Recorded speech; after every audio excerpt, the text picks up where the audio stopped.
We're going to talk about the 5 P's of entrepreneurial prosperity. When Ken Blanchard and I wrote the 1 Minute Entrepreneur, our goal was to be able to share information which an entrepreneur or a would-be entrepreneur or a simple independent contractor out there on his own trying to be his or her best could gain from, profit from, and go to the next level with. So the first P is principles. What are the principles you believe in?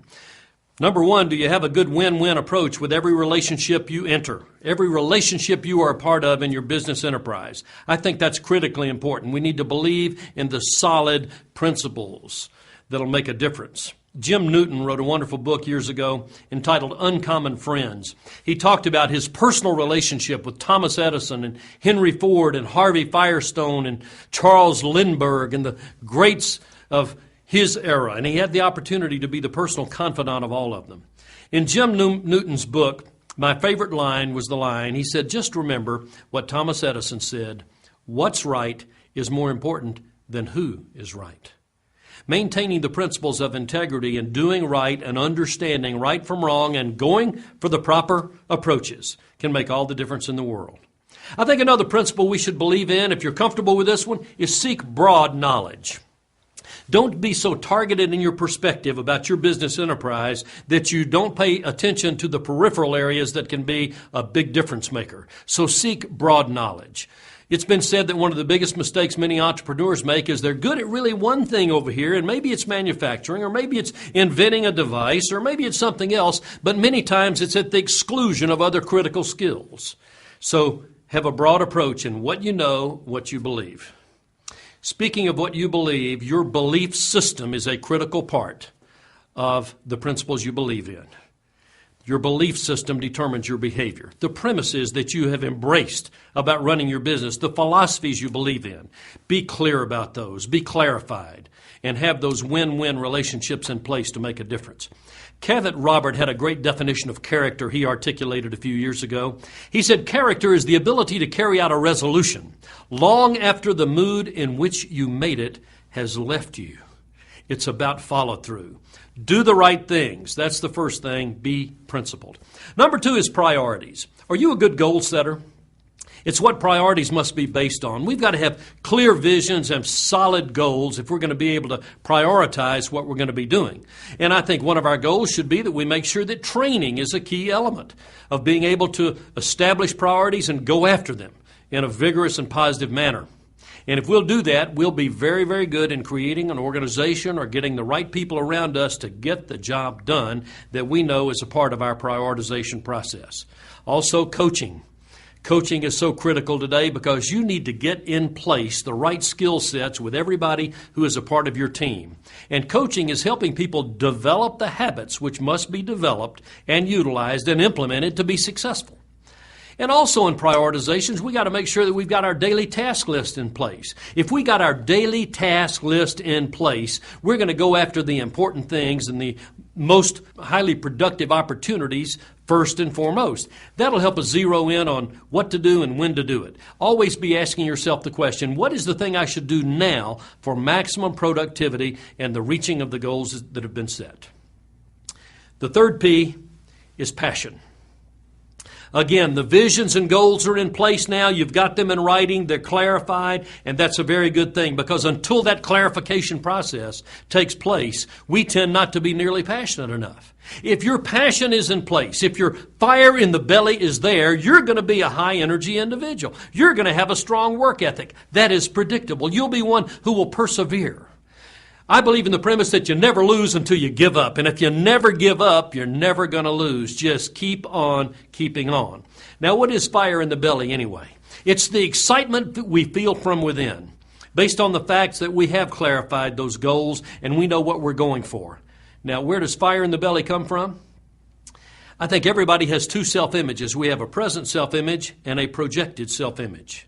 If someone's present self-image is right here, but their projected self-image as they look into the future is up here, that's good. The deviation between one's present and projected self-image is the source of the fire in the belly. It's when those people have a present self-image here and a projected self-image that's right here with it, with no deviation, that we see sadly unproductive individuals. The fourth P is what we call profit. You got to preserve capital as an entrepreneur. You've probably heard the old cliche that when you start a new business or a new enterprise of some type, it's going to probably take twice as much money as you thought and probably going to take twice as much time as you had envisioned.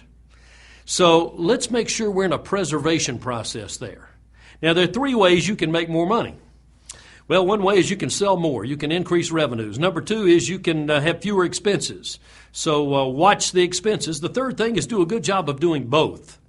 Now, you can think about the top line or you can think about the bottom line. There's some people who say, boy, you got to watch that bottom line. You got to cut every expense you can. And there's some people who overdo that. And they cut and slice and slice. They get into the bone, and all of a sudden they have weakened the infrastructure of their organization.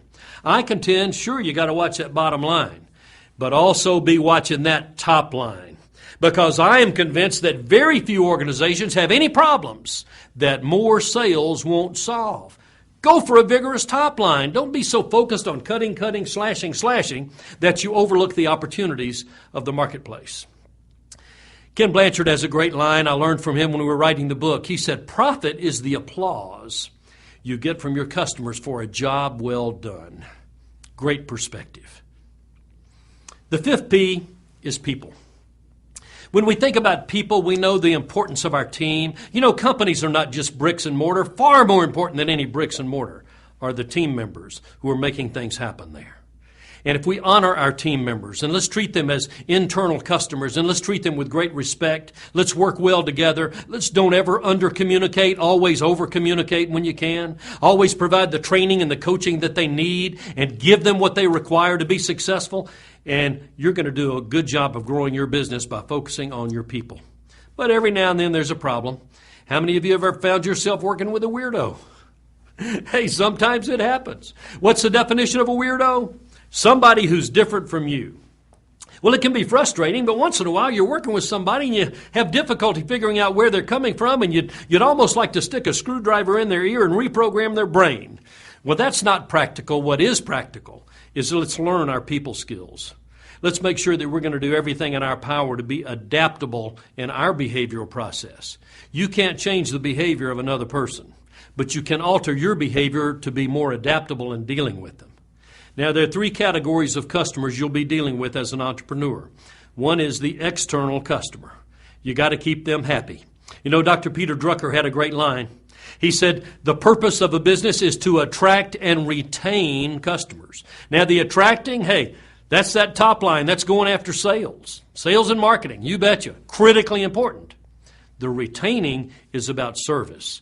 And we've got to give our customers great service. But then we have another category we call internal customers, and those are the team members referred to earlier. Let's treat them with respect and treat them like customers. Let's all be resources to each other. Then there's a third type of customer, which I call the fraternal customer. The fraternal customer is anybody who's a member of your network.